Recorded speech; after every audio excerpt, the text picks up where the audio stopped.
तो दोस्तों आप सभी का स्वागत है बीके कॉम्पिटिटिव क्लासेस में। दोस्तों आज का प्रश्न बहुत महत्वपूर्ण प्रश्न है, तो चलिए हम लोग देखते हैं प्रश्न को। एक दुकानदार ने दो खिलौने को प्रत्येक 990 रुपया में बेचा। पहले खिलौने पर उसे 10% का लाभ हुआ और दूसरे खिलौने पर उसे 10% की हानि हुई। तो लाभ या हानि का कुल प्रतिशत ज्ञात करना है। कुल प्रतिशत ज्ञात करना है लाभ और हानि का। चलिए इस प्रश्न को हम लोग हल करते हैं।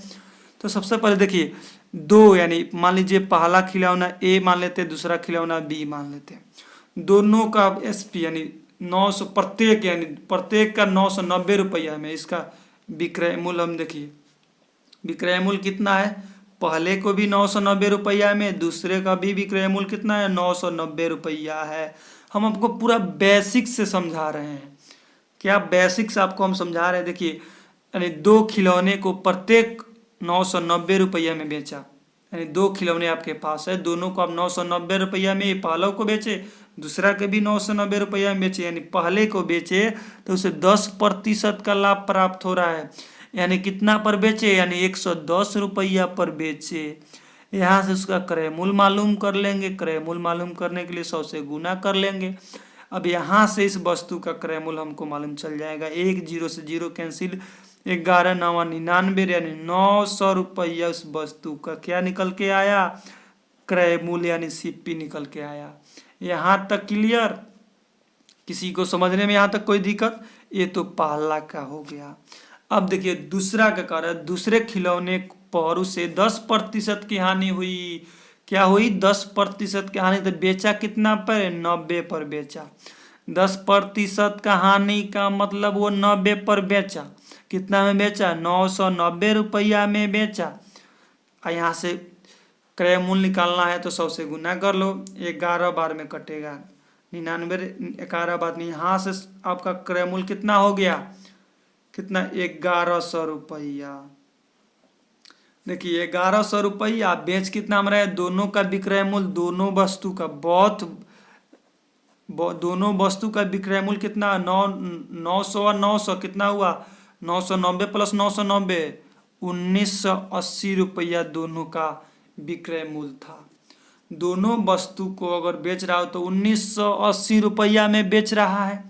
अब देखिए दोनों वस्तु का क्रय मूल्य कितना है? 900 रुपया, 1100 रुपया। पहला वस्तु को 900 रुपया, दूसरे वस्तु को 1100 रुपया। टोटल इसका क्रय मूल्य कितना हो गया? कितना? 2000 रुपया उस वस्तु का क्रय मूल्य था। वो कितना में बेच रहा है?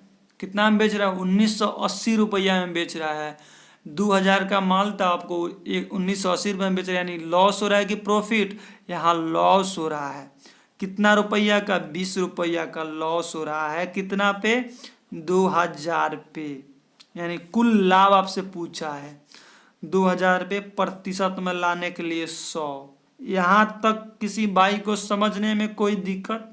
ये प्रश्न थोड़ा लेवल में था, इसीलिए हम आपको बता रहे हैं, प्रोसेस से ही बता रहे हैं। देखिए 2 0 3 0 से 3 0 कैंसिल कर दो। 2 से 2 कट कैंसिल हो गया।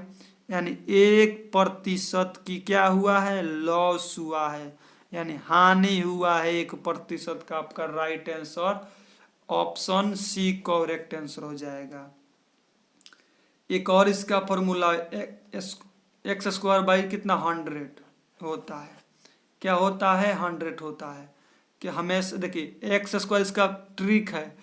एक्स स्क्वायर बाई 100 इसका ट्रिक है। ये ट्रिक पर भी बना सकते हैं। नहीं दोनों पर सेम लाभ है, सेम लाभ या हानि हो रहा है। 10% लाभ दे रहा है, 10% छूट भी दे रहा है, यानी हानि भी हो रहा है। जब इस तरह का प्रश्न को देखने को मिले, कुल लाभ पूछेगा तो डायरेक्ट एक्स स्क्वायर बाई 100 कर दीजिएगा, आपको निकल जाएगा। तो 10 का स्क्वायर 100, 10 का स्क्वायर 100 बटे में 100, यानी 1% का लॉस हमेशा होता है। ये ट्रिक हो गया। चलिए थैंक यू।